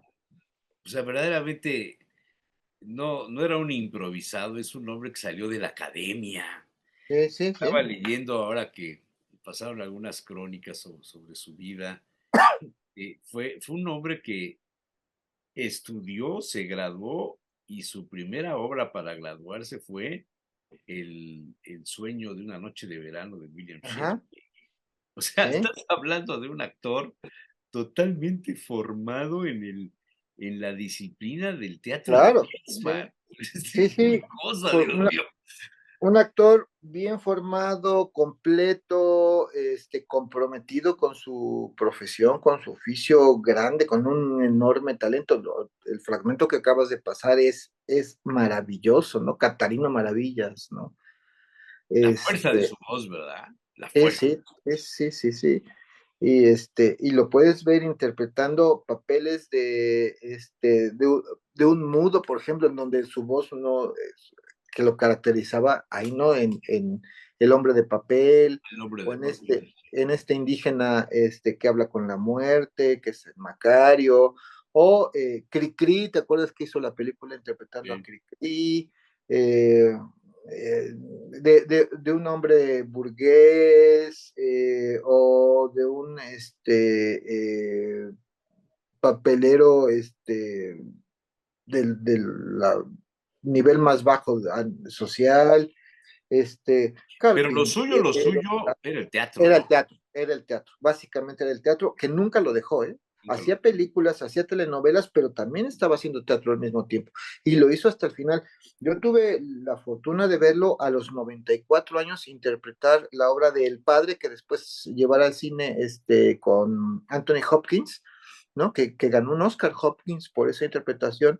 Y a los 94 años, Ignacio López Tarso interpretando a ese mismo papel que le dio el Oscar a Hopkins de una manera maravillosa en el escenario teatral, ¿no? Sí. Grande, un grande definitivamente, y hasta el último momento siguió actuando, ¿no? Está Y bien. todo esto, el algoritmo no lo dice. No, no, Nada de esto nada. lo tienes que estar buscando con otras palabras, siendo mucho más quisquilloso en la búsqueda. Pero si un joven hoy quiere saber quién fue Ignacio López Tarso y por qué hablan tanto de él, lo único que le va a decir es que hizo Macario, Qué tristeza, ¿no? qué tristeza. Bueno, ¿qué tienes por ahí? Pues tengo a otro que casi no van a encontrar en la red, que es Efren Hernández, gran escritor, poeta, ensayista, novelista, cuentista. Para tu luz, mi cuerpo. Para tu luz, mi cuerpo se abrió como el cristal. Para tu aliento, como la alcoba fui, sin estorbar un punto. Mis muros a tu aliento fueron blandos y en tu trabada trama lo admitieron como un aroma al viento. Toda es tuya la estancia de mi cuerpo. Por lo mucho que en tus lugares, todos mis lugares, soy tu afín y propio, todos los corredores, todas las galerías, todas las escaleras y caminos de mi cuerpo se llaman casa tuya. Como el calor y el oro somos entre nosotros, como el calor al oro me has hallado, buen conductor de ti, como el calor el oro dócilmente con la perfecta inercia del predio sin gravámenes, mi dueño así te ha aceptado. Mi casa cual sus puertas, mi cuerpo cual sin alma, mi alma cual sin Dios. Así te han aceptado y así entraste, bienvenida invasora, y me ocupaste a mí como al vacío. Puedes ir y venir, sumergirte o volar, estarte queda, sobrepasar mi límite con un cabello solo, toda entera, hundirte en el dedal de un breve ensueño. Y yo, en el cuerpo, estando solo sin ti, sin otro alguno, estuve estrecho y me sentí cautivo como hospedarte a ti, no perdí el campo, mas antes siento holgura, sábesme la libertad, avianda, adiáfana, siento que aspiro comprendiéndolo lo inagotable azul en un solo suspiro y que mi cuerpo entra resumante y cristalino mundo al rocío que alcanzo las montañas, que las dejo, que atrás queda la cárcel entre caídas cosas de peso y pesadumbre, para siempre caída y olvidada. Muy bonito, muy bonito. Efraín Hernández. Efraín Hernández. Fíjate que yo busqué dentro de las efemérides algo de estos días y me apareció por ahí algo de Fray Luis de León, alguna cosa de Fray Luis de León estos días. Y entonces busqué algún poema de Fray Luis de León y encontré una que se llama Contra un juez avaro. A propósito del tema de jueces de hace unos Ajá. días, del discurso de la ministra y todo esto que estuvo interesante, dice, aunque en ricos montones levantes el cautivo inútil oro, y aunque tus posesiones mejores con ajeno daño y lloro, y aunque cruel tirano oprimas la verdad y tu avaricia, vestida en nombre vano, convierta en compra y venta la justicia. Aunque engañes los ojos del mundo a quien adoras, no por tanto no nacerán abrojos agudos en tu alma, ni el espanto no velará en tu lecho, ni huirás la cuita y agonía el último despecho, ni la esperanza buena en compañía del gozo tus umbrales penetrarás jamás.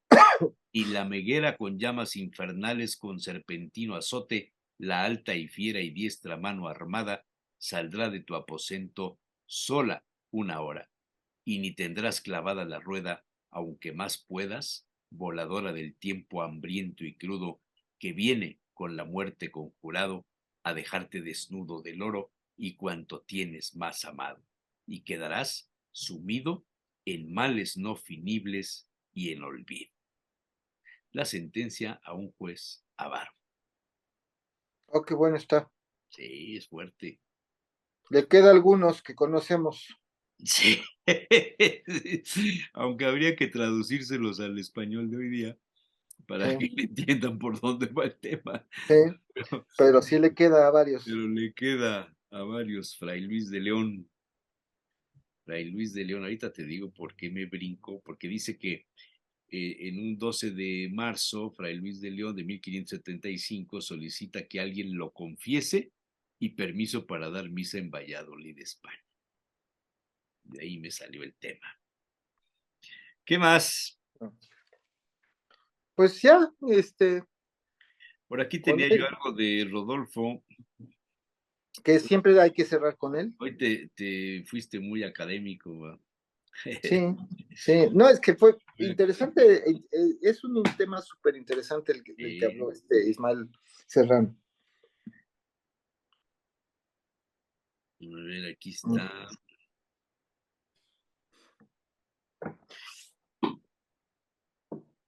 Aquí. Este lo subió hace 4 días. Dice, el poema perdón, se llama, estoy medio ronco. Una mujer lee el periódico en una cafetería. Hace tiempo que lo ha dejado todo. Sin embargo, recuerda a cada uno de sus viejos amantes y podría contar sin duda alguna cómo eran sus abrazos, su voz en esas noches de tugurios, de cantes y guitarras, o el suave escalofrío que recorre la piel en cada sucia amanecida. Me cuentan que ella fue gloria bendita. Despreció los palacios, prefería el vino peleón de las tabernas, los amores canallas y los viajes a ciudades perdidas en los mapas, tras un amor sin nombre, una palabra susurrada, lenta y cálida en su oído. Cada mañana hojea los periódicos y piensa que ya nada le interesa. Tal vez algún recuerdo que aún le hace sonreír levemente cuando siente esta dulce caricia del olvido. Pasan lentas las horas, los relojes perdieron hace tiempo sus agujas. Esta noche, en la casa, otra vez, sola, quizá beba un oporto como siempre y ponga esa canción que tanto ama, mientras el sueño escapa de la alcoba y la pasión revive en la añoranza. Así de simple. ¿Quién Así de simple. todavía lee los periódicos? Sí, no, y así como lo describe muy bien Rodolfo Serrano, así comienza a ser en esta sociedad tan indiferente nuestra la vida en la vejez, Eh, ¿no? Vivir de añoranzas, vivir de recuerdos, de leer el periódico como para tener la mente un poco activa, ¿no? Pero ya no hay forma de hacer algo porque la sociedad no nos deja hacer ya algo cuando empezamos a tener cierta edad, ¿no? Entonces no nos queda más que ir a, como dice Serrano, ir a un café a leer el periódico, aunque sea de manera digital, ¿no? uh-huh. Aunque sea así, porque ahora la gente ya con su telefonito, ya con el iPad, ¿Sí? y comienzan a leer los periódicos, ya pocos compran los periódicos. Yo todavía de repente lo compraba. Llegó un momento en el que dije, no tiene caso, ya no tiene caso. Quizá un periódico nacional sí, pero un periódico local Sí, ya no. como que ya no me anima mucho, ya no me anima. Exacto, sí. También yo tiene ya mucho tiempo Que que no, no compro periódico. así es. Bueno, pues mi querido Noé, nos vamos. Muy bien, nos vemos la semana entrante. Como Nos siempre, vemos un la próxima placer semana. platicar contigo. Cuídate. Nos Nos vemos. vemos. Gracias.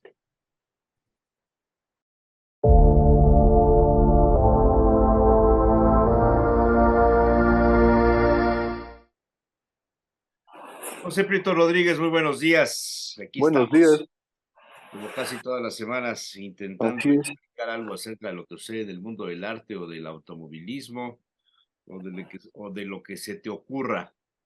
Me Pues para imagino que hoy traes el tema de los Oscar.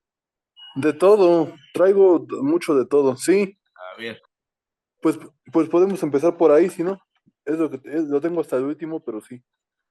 Ah, a ver, pues de los Óscares, la película que arrasó, yo no me imaginé eso porque hice la quiniela para la escuela donde estoy, que vamos a hacer una crítica de una película, ajá. y la película que arrasó fue Todo en todas partes al mismo tiempo. Yo no pensé de verdad, y lo digo sinceramente, no pensé que esta película iba a ganar, porque la vi y no es una película que me haya convencido mucho, sinceramente. Igual yo creo que es porque no la entendí. La forma Yo para en la que está empezar con hecha. ese nombre no la hubiera visto nunca porque se me hace muy complicado el nombre ese, oye. Sí, y como como el idioma aparte es entre japonés, chino, Ajá. pues sí, no la entendí mucho, aunque las actuaciones, por ejemplo, hablando de la película en general, cómo está realizada, sí está, sí está bastante bien hecha. Las actuaciones de Jamie Lee Curtis y Sí, bueno, esa es una señora de Michelle, impresionante. y la dirección, la iluminación, la fotografía, todo eso, todos esos elementos son buenos. pero sí, no entendí la película. Como digo, por eso siento que no me gustó. Ya. Pero bueno, Pero pues se lo llevó. fue de las que tuvieron premio, así como Brendan Fraser, La ballena, Pinocho, la de Avatar, esta otra de la guerra, la de Sin Novedad en el Frente, entre otras. Pero sí hay, la de los Fabelman no se llevó nada. Hay varias Bardo películas tampoco. que no, tampoco. Que, pero hay varias películas que aunque no hayan sido premiadas, pero sí están interesantes. Quizá Igual, esté igual, agotado ya igual el que la tema de de Sin cómo se Todo. hacen las premiaciones de Oscar, ¿no? Quizá ya no sea lo que se esperaba antes. Creo que hay un gran dominio de la parte de lo mercantil y no tanto de la cuestión artística, de lo que es escena, de lo que es el cine en sí, ¿no? Pues ya cambió mucho, faltó también, ayer lo comentaba con una amiga, faltó la parte cómica. Bueno, por ejemplo, Jimmy Kimmel sacó un burro en el escenario, un burrito. Lo del oso, lo del oso que salió con esta actriz que dijo que el oso salía por su película de El oso vicioso, así se va a llamar su nueva película. Pero sí igual faltó como, como otros años, es lo que pienso. Pero también si hubiera sido como otros años, entonces hubiera sido la cachetada de Will Smith. También sí. Y pues, y pues ya no. Eso fue, eso fue muy polémico y sí se recordó ayer lo de la cachetada. Pero así es. Y pues ya que estamos hablando de espectáculos, se murió el rapero Costa Teach, se desplomó en un concierto. Esto fue el día de ayer. También se murió El domingo. Robert. Sí, era, era rapero, pero se cayó de pronto en su concierto, en el escenario y se murió Bueno, ayer. Se murió también el actor Robert Blake. Este actor era de la serie Barreta. Es una serie donde salió un perico, esta serie de Barreta, una serie retro como de los 90. También apenas falleció. Se murió la tigresa. Bueno, esto ya tiene bueno, unas eso ya semanas la que semana murió. pasada, sí. Sí. Murió el actor Tom Sizemore de Salvando al Soldado Ryan, él de un aneurisma cerebral, también hace unas semanas. Se murió el actor Chaim Topol de El violinista en el tejado. Sí, también, es cierto. Murió también Ignacio López Tarso Sí, hombre, el gran el fin de López semana. Tarso. Y ayer fue su homenaje en Bellas Artes. El Y domingo, fueron, sí, así es. Y, y fueron varios artistas del medio y fueron políticos también. Ahí, ahí se vio a Santiago Krill en el homenaje ayer. claro. Siempre Y pues el reflector es bueno.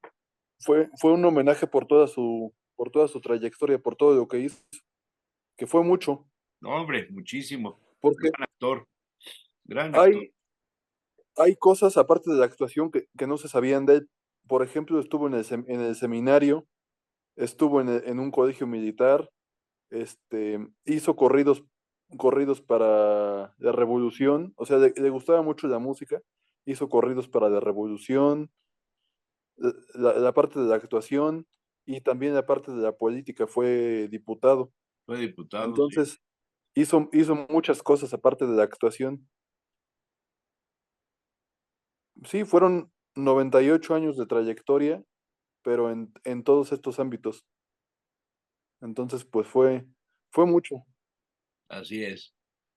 Otra cosa de espectáculos, bueno, pues el divorcio de Galilea Montijo, del esposo de Fernando Reina, después del divorcio de Andrea de Garreta, Sí, ya sí, sí, no, ella no, ya también. es. Y La y de sección Tania de Rincón. Pati Chapoy ahora. Sí, literal. El, el nuevo tráiler de La Sirenita, que de esto no se habló en los Óscares el día de ayer, pero ya salió el nuevo tráiler. Ajá. También aquí en Puebla se está filmando la serie El Teniente Harina. Sí, vi que estaban haciendo algo ahí en la 2 Sur, en el edificio María, estaban colocando alguna cosa ahí en el edificio Así es, para en el centro ponerle algo histórico que era la jefatura de policía o de alguna cosa policía. así. Sí. También Jennifer Lawrence, la que salió en los Juegos del Hambre, ahora estará en la película Hazme el favor, que llegará a los cines en junio. El tema de Shakira y Bizarrap, que siguen subiendo de popularidad por la canción de Shakira hacia Piqué, pero ya tienen hasta récord Guinness por esa canción, por Sí. la, can- por la nueva canción. También sacó su nuevo tema Laura Pausini, se llama Un Buen Inicio. Hablando de los Óscares, ya nos dijimos la foto de Eugenio Derbez con Brendan Fraser ayer y con Alessandra ahí en los Óscares. La serie esta de Mariachis en HBO Max está interesante, la estoy viendo, está muy interesante, con Pedro Fernández. Y la serie de The Last of Us. Y se terminó la novela ayer también, Mi Camino es a Marte. Y también de espectáculos, cancelan proyectos de Star Wars hasta el 2025. Volverá a ver esta saga que nos gusta, pues a los que nos gustan los cómics, porque esta, esta saga de Star Wars sé que a mucha gente no le gusta, pero a los que nos gusta, pues hasta 2025. Ujú. Y ya para regresar a los deportes, en el béisbol, Colombia le gana a México 5-4 en el Clásico Mundial. Esto fue el fin de semana. Y el día de ayer, México le gana a Estados Unidos 7-1 en el Clásico Mundial de Béisbol. Ayer. Y se murió el jugador Felton Spencer de la NBA. Esto en cuanto a deportes. Pues más bien en cuanto al obituario, ¿no? Sí, Más más eso que en cuanto al deportes, obituario también, estás leyendo el obituario, caray. literal. Y en cuanto a cultura, el andador cultural de CCU, que se presenta pues los fines de semana y desde el miércoles ya se presenta, Ajá. ya con música y con recorridos y con varias cosas. La obra de teatro de las mujeres sabias, eh, en la que por cierto hubo aplausos para Ignacio López Tarso en esta obra de CCU, ayer vi el video, y habrá otra función el 26 de marzo a las 6 de la tarde en el auditorio de CCU, 50 pesos cuesta. Esto es en 2 semanas. También que estuvo interesante, sí hay que comentarlo, el Festival de las Ideas, que fue viernes, sábado, domingo, estuvo muy interesante. Lo pude ver y la gran parte de las charlas que vi me parecieron pues muy, aparte de interesantes, son charlas que te hacen pensar mucho, que te dejan mensajes. Por ejemplo, lo que hablaron de si hay libertad o no hay libertad, lo que se habló de economía, la charla de James Cameron de cómo fueron sus inicios hasta ahorita. Hay muchas cosas la de Katia Chezarreta hablando pues ahora sí que de lo que ha hecho como en el espacio prácticamente. Hubo muchas charlas muy interesantes en en este Festival de las Ideas, que ya no es Ciudad de las Ideas, ya es Festival. No, pues ya con el Remer fugado, Sí, ya no, nadie lo quiere mencionar. ya cambió. También estuvo el Mariachi Vargas de Tecalitlán. Esto fue el sábado en la noche. Para los que hayan podido ir, pues es un mariachi prácticamente mexicano, pero muy bueno. Es, es muy parecido al mariachi que se presenta con el ballet de Amalia Hernández, pero tienen como otro estilo. Ajá. También este miércoles el concierto de la OSWAP, Alientos y Percusión, a las 7 de la noche, 50 pesos, Teatro del CCU. Estuvo también el Lago de los Cisnes el viernes. De cine, el ciclo de cine Somos Mujeres del 1 al 31 de marzo, salas de cine CCU, entrada libre, y cine infantil del 3 al 31 con entrada libre. Este domingo viene el ritual de Quetzalcóatl con el ballet folclórico a las 12 del día. ¿En dónde? 50 pesos en el teatro del CCU, 50 pesos va a costar. Mm. Este ritual es con danza y con música. Y pues lo hacen todos los años prácticamente. También este jueves viene Uniendo Emociones, esto es con la compañía de danza, 7 de la noche, teatro del CCU, cuesta 50 pesos. Y de los eventos que hubo en el centro histórico, un concierto de la música del silencio fue ayer en el Teatro de la Ciudad. En el Zócalo hubo música de la banda sinfónica. La noche de museos que viene este sábado, 18 de marzo. El, el Museo del Barroco, por cierto, sigue hasta mayo, sigue gratis. Se murió la escritora Esther Hernández Palacios. También hubo danza en el Zócalo. Hoy lunes es la presentación del libro Bestiario de Talavera a las 5 de la tarde en la Casa de la Cultura. Y el miércoles viene la presentación del libro Rosario a las 5 de la tarde en la Casa de la Cultura. Este libro es de los que lo van a presentar Beatriz Meyer, Carlos Carrasco y el autor es Carlos Noyola de este libro de Rosario. Y también la importancia de la música en las culturas prehispánicas, el 15 de marzo a las 4 y a las 5, la sala de teatro Luis Cabrera y el concierto de la Orquesta Sinfónica del Estado de Puebla también se presentó, entre, entre muchos otros eventos aquí en Puebla, bueno, exposiciones, ciencia, pues ahora sí que mucha cultura que ha habido estos días y que va a Muy seguir bien, habiendo. muy bien. Y en cuanto a lo local de aquí de Puebla, el carnaval, hubo carnaval otra vez, terminó en Riña, en La Libertad. Habrá festival Equinoccio en Atlisco este fin de semana y una marcha en apoyo a los militares detenidos en Nuevo Laredo, aquí en Sí, la Puebla, vi, sí. y el cambio del gabinete de Sergio Salomón. Eso es importante comentarlo porque ya cambió a todo el gabinete de Barbosa prácticamente y No, ya no, hay no, todavía quedan muchos, ¿no?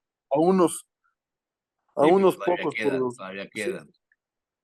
pero por lo que dijo, pues cambió a unos pocos porque igual no estaban desempeñando bien sus funciones. Y entre esos se fue Elsa Bracamonte de la Qué Secretaría bueno, de ¿no? Transporte Porque no Urbano, hacía sí, nada. de Transporte Urbano y Movilidad, Sí. cambió. La verdad que bueno, porque no había resultados. Nada, nada, nada. Puro show. Muy bien, Como siempre pasa. pues José, muchas gracias. Se nos fue el tiempo. Nada. Cuídate, nos vemos la próxima semana.